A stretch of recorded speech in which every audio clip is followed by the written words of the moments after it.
1. Subjects of sex, gender, desire. One is not born a woman, but rather becomes one. Simone de Beauvoir.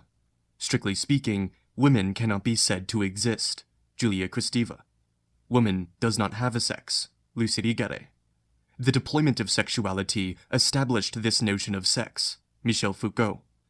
The category of sex is the political category that found society as heterosexual.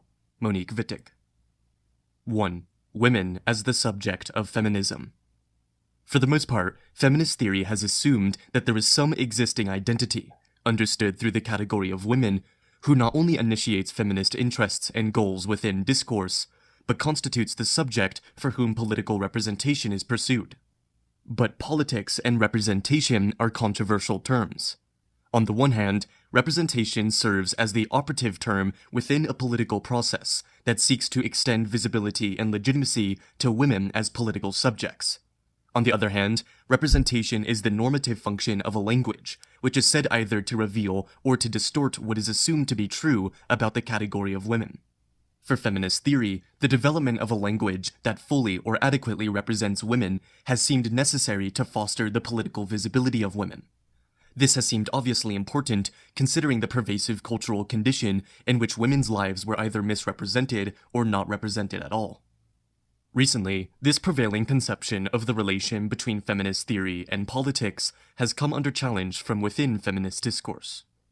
The very subject of women is no longer understood in stable or abiding terms. There is a great deal of material that not only questions the viability of the subject as the ultimate candidate for representation, or, indeed, liberation, but there is very little agreement, after all, on what it is that constitutes, or ought to constitute, the category of women. The domains of political and linguistic representation set out in advance the criterion by which subjects themselves are formed, with the result that representation is extended only to what can be acknowledged as a subject. In other words, the qualifications for being a subject must first be met before representation can be extended. Foucault points out that jurisdictional systems of power produce the subjects they subsequently come to represent. Jurisdictional notions of power appear to regulate political life in purely negative terms, that is, through the limitation, prohibition, regulation, control, and even protection of individuals related to that political structure through the contingent and retractable operation of choice. But the subjects regulated by such structures are, by virtue of being subjected to them, formed, defined, and reproduced in accordance with the requirements of those structures. If this analysis is right, then the jurisdictional formation of language and politics that represents women as the subject of feminism is itself a discursive formation and effect of a given version of representational politics. And the feminist subject turns out to be discursively constituted by the very political system that is supposed to facilitate its emancipation. This becomes politically problematic if that system can be shown to produce gendered subjects along a differential axis of domination, or to produce subjects who are presumed to be masculine. In such cases, an uncritical appeal to such a system for the emancipation of women will be clearly self-defeating. The question of the subject is crucial for politics, and for feminist politics in particular, because jurisdictional subjects are invariably produced through certain exclusionary practices that do not show once the jurisdictional structure of politics has been established. In other words, the political construction of the subject proceeds with certain legitimating and exclusionary aims, and these political operations are effectively concealed and naturalized by a political analysis that takes jurisdictional structures as their foundation. Jurisdictional power inevitably produces what it claims merely to represent. Hence, politics must be concerned with this dual function of power, the jurisdictional and the productive. In effect, the law produces and then conceals the notion of a subject before the law in order to invoke that discursive formation as a naturalized foundational premise that subsequently legitimates that law's own regulatory hegemony. It is not enough to inquire into how women might become more fully represented in language and politics. Feminist critique ought also to understand how the category of women, the subject of feminism, is produced and restrained by the very structures of power through which emancipation is sought. Indeed, the question of women as the subject of feminism raises the possibility that there may not be a subject who stands before the law, awaiting representation in or by the law. Perhaps the subject, as well as the invocation of a temporal before, is constituted by the law as the fictive foundation of its own claim to legitimacy. The prevailing assumption of the ontological integrity of the subject before the law might be understood as the contemporary trace of the state of nature hypothesis, that foundationalist fable constitutive of the jurisdictional structures of classical liberalism. The performative invocation of a non-historical before becomes the foundational premise that guarantees a pre-social ontology of persons who freely consent to be governed, and, thereby, constitute the legitimacy of the social contract. Apart from the foundationalist fictions that support the notion of the subject, however, there is the political problem that feminism encounters and the assumption that the term women denotes a common identity. Rather than a stable signifier that commands the assent of those whom it purports to describe and represent, women, even in the plural, has become a troublesome term, a site of contest, a cause for anxiety. As Dennis Riley's title suggests, Am I That Name?, is a question produced by the very possibility of the name's multiple significations. If one is a woman, that is surely not all one is. The term fails to be exhaustive, not because a pre-gendered person transcends the specific paraphernalia of its gender, but because gender is not always constituted coherently or consistently in different historical contexts, and because gender intersects with racial, class, ethnic, sexual, and regional modalities of discursively constituted identities. As a result, it becomes impossible to separate out gender from the political and cultural intersections in which it is invariably produced and maintained.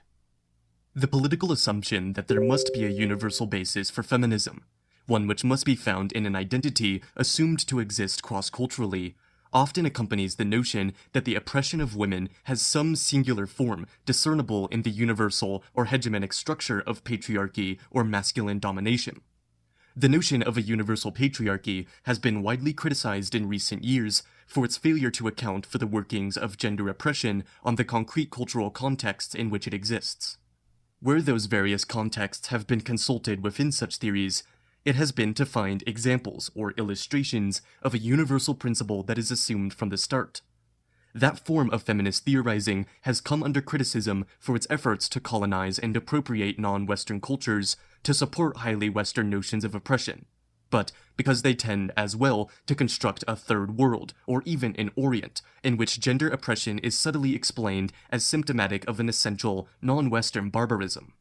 The urgency of feminism to establish a universal status for patriarchy in order to strengthen the appearance of feminism's own claims to be representative has occasionally motivated the shortcut to a categorical or fictive universality of the structure of domination, held to produce women's common subjugated experience. Although the claim of universal patriarchy no longer enjoys the kind of credibility it once did, the notion of a generally shared conception of women, the corollary to that framework, has been much more difficult to displace. Certainly, there have been plenty of debates. Is there some commonality among women that pre-exists their oppression? Or do women have a bond by virtue of their oppression alone? Is there a specificity to women's cultures that is independent of their subordination by hegemonic masculinist cultures? Are the specificity and integrity of women's cultural or linguistic practices always specified against, and, hence, within the terms of some more dominant cultural formation?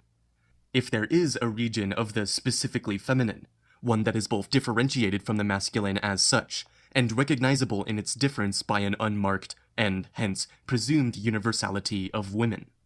The masculine-feminine binary constitutes not only the exclusive framework in which that specificity can be recognized, but, in every other way, the specificity of the feminine is once again fully decontextualized, and separated off analytically and politically from the constitution of class, race, ethnicity, and other axes of power relations that both constitute identity and make the singular notion of identity a misnomer. My suggestion is that the presumed universality and unity of the subject of feminism is effectively undermined by the constraints of the representational discourse in which it functions. Indeed, the premature insistence on a stable subject of feminism, understood as a seamless category of women, inevitably generates multiple refusals to accept the category.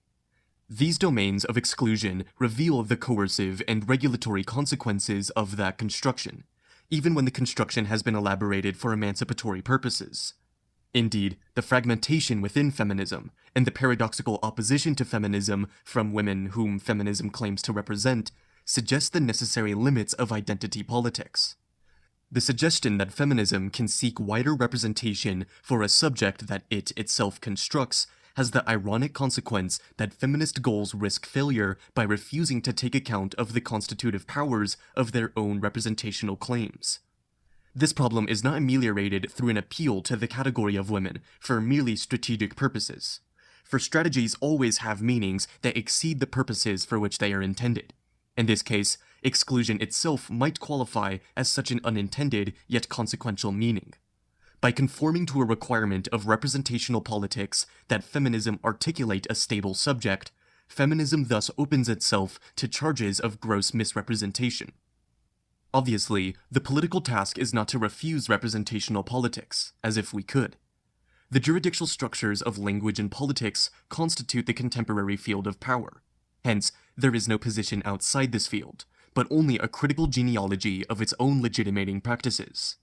As such, the critical point of departure is the historical present, as Marx put it, and the task is to formulate within this constituted frame a critique of the categories of identity that contemporary jurisdictional structures engender, naturalize, and demobilize. Perhaps there is an opportunity at this juncture of cultural politics, a period that some would call post-feminist, to reflect from within a feminist perspective on the injunction to construct a subject of feminism. Within feminist political practice, a radical rethinking of the ontological constructions of identity appears to be necessary in order to formulate a representational politics that might revive feminism on other grounds. On the other hand, it may be time to entertain a radical critique that seeks to free feminist theory from the necessity of having to construct a single or abiding ground which is invariably contested by those identity positions or anti-identity positions that it invariably excludes. Do the exclusionary practices that ground feminist theory in the notion of women as subject paradoxically undercut feminist goals to extend its claims to representation? Perhaps the problem is even more serious. Is the construction of the category of women as a coherent and stable subject an unwitting regulation and reification of gender relations? And is not such a reification precisely contrary to feminist aims? To what extent does the category of women achieve stability and coherence only in the context of the heterosexual matrix? If a stable notion of gender no longer proves to be the foundational premise of feminist politics, perhaps a new sort of feminist politics is now desirable to contest the very reifications of gender and identity, one that will take the variable construction of identity as both a methodological and normative prerequisite, if not a political goal. To trace the political operations that produce and conceal what qualifies as the jurisdictional subject of feminism is precisely the task of a feminist genealogy of the category of women. In the course of this effort to question women as the subject of feminism, the unproblematic invocation of that category may prove to preclude the possibility of feminism as a representational politics. What sense does it make to extend representation to subjects who are constructed through the exclusion of those who fail to conform to unspoken normative requirements of the subject? What relations of domination and exclusion are inadvertently sustained when representation becomes the sole focus of politics? The identity of the feminist subject ought not to be the foundation of feminist politics, if the formation of the subject takes place within a field of power regularly buried through the assertion of that foundation. Perhaps, paradoxically, representation will be shown to make sense for feminism only when the subject of women is nowhere presumed. 2. The compulsory order of sex, gender, desire. Although the unproblematic unity of women is often invoked to construct a solidarity of identity, a split is introduced in the feminist subject by the distinction between sex and gender. Originally intended to dispute the biology as destiny formulation, the distinction between sex and gender serves the argument that whatever biological intractability sex appears to have, gender is culturally constructed. Hence, gender is neither the causal result of sex, nor as seemingly fixed as sex. The unity of the subject is thus already potentially contested by the distinction that permits of gender as a multiple interpretation of sex. If gender is the cultural meanings that the sexed body assumes, then a gender cannot be said to follow from a sex in any one way. Taken to its logical limit, the sex-gender distinction suggests a radical discontinuity between sexed bodies and culturally constructed genders.